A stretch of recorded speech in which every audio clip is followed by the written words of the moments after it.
テーマが大きすぎて。愛とは何ですか？本当に好きなのかな、どうなのかな。抑えられない気持ち。単なるラブストーリーではない覚悟はした感じはありますね。もう30何年やってきてるけど、同じ引き出し開けるんじゃ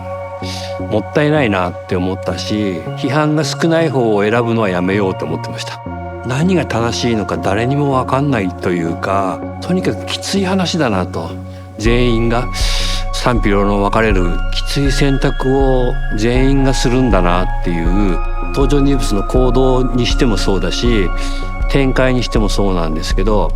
楽な方はとにかく選ばないようにしようって思ったし、なんかちょっとこう言葉難しいですけど、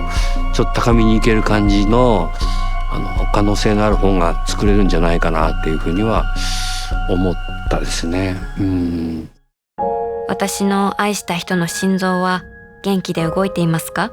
悲しい現実っていうのはなくならないんで、それをどう乗り越えるかっていうことが多分一番大きいテーマだったような気がするんですけど、だから問いかけで言うと、人は人をどれぐらい愛せるのかなっていう、どれぐらい愛し続けられるかっていうことですかね。あれ、愛についてでした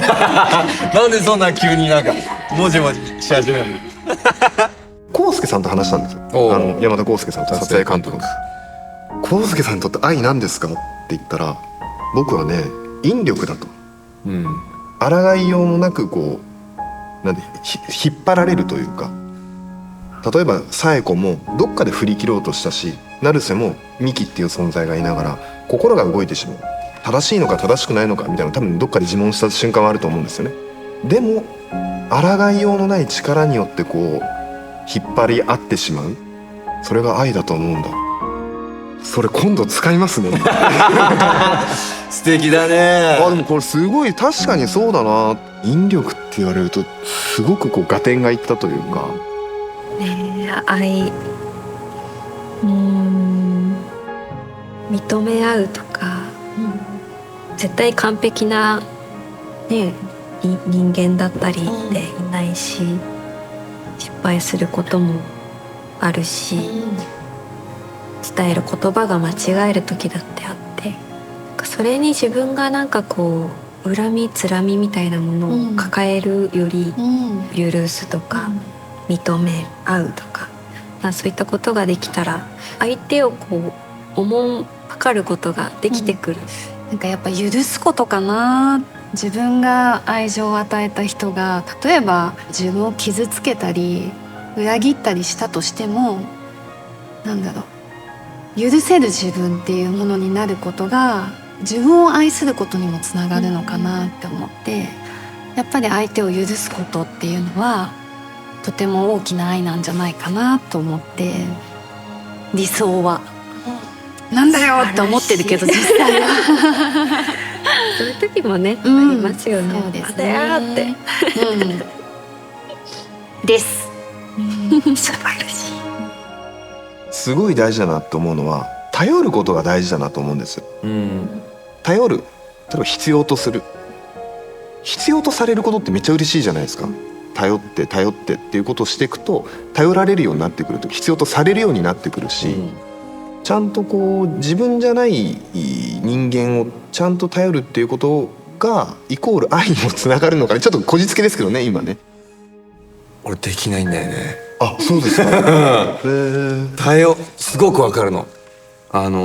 頼られると嬉しいし、頼った方が楽なんだろうなと思うけど、なんかこう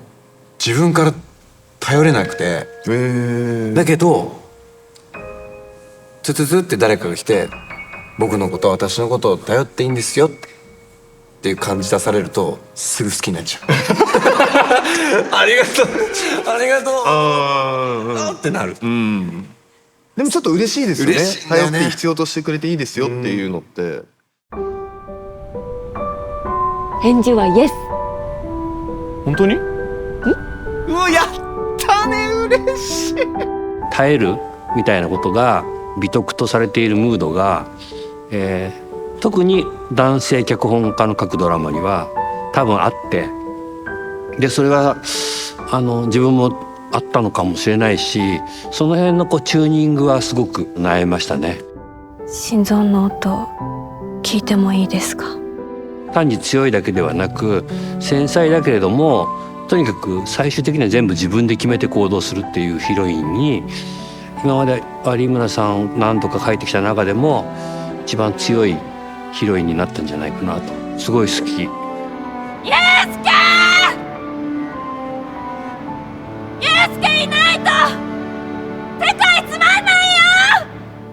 冴子を演じる時に、なんかこの言葉はちょっと自分の気持ちが前に出過ぎちゃってるんじゃないかとか、この言葉を思いっきりぶつけるのはちょっと怖いなって思ったりとか、一つ一つ勇気を持ちながらセリフを吐いてました。砂浜を一人で歩いて、祐介がいない世界があって、一人になったからこそ感情が出てくるみたいな、そういうシーンがね、やっぱすごく心に残るんですよね。やっぱり自分がいなくなってしまった後、冴子さんには幸せになってほしいし、しっかり自分の足で立とうとする現代女性で、でもやっぱりその中で裏にはもっと苦悩とか寂しさだったりも抱えてるけども、どうにか自分で奮い立たせて生きてるっていうところにすごく共感ができたし、私の立場でもミキさんの立場でもすごく分かっちゃう、だからなんか決して私は憎めなかったし、だってこの子一生懸命生きてるじゃんっていうのがすごく分かったから、若干支えてあげたいみたいな気持ちになっちゃう自分もいて私の心臓は私の知らない記憶を持っている、そうとしか思えないんです。祐介の心臓が僕というか成瀬に入ってて、それで成瀬もなんでそれが理由が分かんないけど彼女に惹かれてしまう、彼女のことを求めてしまう、みんなが手を貸してしまう、思わず貸してしまうような、彼が引き寄せてしまうオーラのようなものがあったのかなって思いました。ずっと命の危機がそばにあった人があんな風にね走ったりするようになって、まあなんか守ってあげなきゃって思わせるような男性なんだなとは思いますね。自分でも分かんないんです、自分の気持ちが。祐介の瞬間と成瀬の瞬間、これどっちが今って、これどっちですかね、成瀬ですかね、祐介ですかねみたいなことがすごいシーンであったんですね。僕が非常に好きだったのは、坂口くん演じる成瀬がマルカフェに来て、健吾と会うシーンがあるでしょ。あそこたまらんかった。俺のことも覚えててくれてるんですか？はい。なんでそれ。あそこな、難しかったな。難しかった。僕が彼女を好きなのか、この心臓が求めてるのか分かんないっていうところで、分かんないんだよっていうやつだよね。あそこ実は3パターンぐらい撮ったんですよ。知らないそれ。ね、3パターンぐらい撮りましたよね。移植手術して自分の心臓の中に違う人の記憶があるっていうことは想像できないっていうか、誰も知らないし、そこはすごく書いててもすごい難しかった。正直言うと、坂口さんなら何とかしてくれるんだろうっていう感じは持ってましたね。生きろって神様が言ってるんだよ。いやもう未熟な私としては、あんなミキさんの選択っていうのはなかなかできないことなんだろうなって思うんですけど、もう本当に今の私だったら「おいふざけんな」って普通になると思うんだけど、自分の感情よりもやっぱりこの人がただ生きててほしいっていう気持ちって、すごく強いことなんだろうなと思いながら、演じました。成瀬さんが手術無事に終えて、また会えたって言った時に、ミキさんがポロポロポロって泣くんですよ。あれ見て私も一緒にポロポロポロってとってもこの献身的なというかけなげな姿のミキが成瀬から離れた後がすごく好きなんですよね。いや大丈夫だよって言って元気つけてくれるんですけど、その後車に一人で戻って悲しみの表情だったり、強い人なんてこの世にはいなくて、それを人前で見せるんじゃなくて、その一人でいる時にこぼれてくる感じが、なんて言うんだろうな、なんか自分もその30代になって大人になってきて、こう人前で涙を見せたり、なんだろう、悩んでますっていうのを見せたりとか、そういうのがどんどん減っていくというか、なんか今の自分だからこそきっと共感できる部分があったり、なんかミキさんと話したいって思わず思ってしまう、なんかそういった女性像でしたね。すごくこの物語を作る時にはミッキーを魅力的にすると苦しいですよ、書いててもそもそも夫婦関係に例えば難があるとか、それは多分やるのは逃げだなと思ったんですよ。楽になるので作劇がだから正直、紗栄子と美紀さんは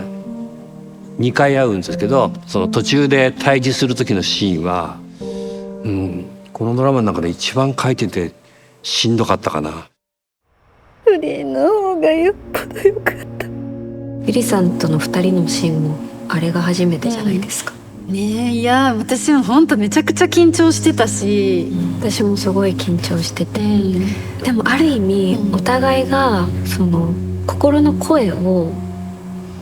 ぶつけられた、あの瞬間にしかできないお芝居をお互いになんかぶつけ合えたなと思う。絶対また会うと思う、必ず。だって地球が丸いんだから。これは最初から思ってたんですけど、1話で亡くなるわけだけど、そのためだけの役にしたくないので、祐介というキャラクターの記憶が成瀬さんにとって自分と全然違うタイプの人の記憶と出会うっていうことがなんか面白いなと書いてて思いましたね。今回この全編通してやっぱりすごい不思議な感覚がしたんですよ。自分がこの世界からいなくなった後、恋人はどういう生活をしてどんな葛藤を抱えながら生きていくのかっていうのを本当に疑似体験見たような感覚になった。成瀬さんという素敵な男性と出会って本当に好きなのかなどうなのかなって葛藤する。だけど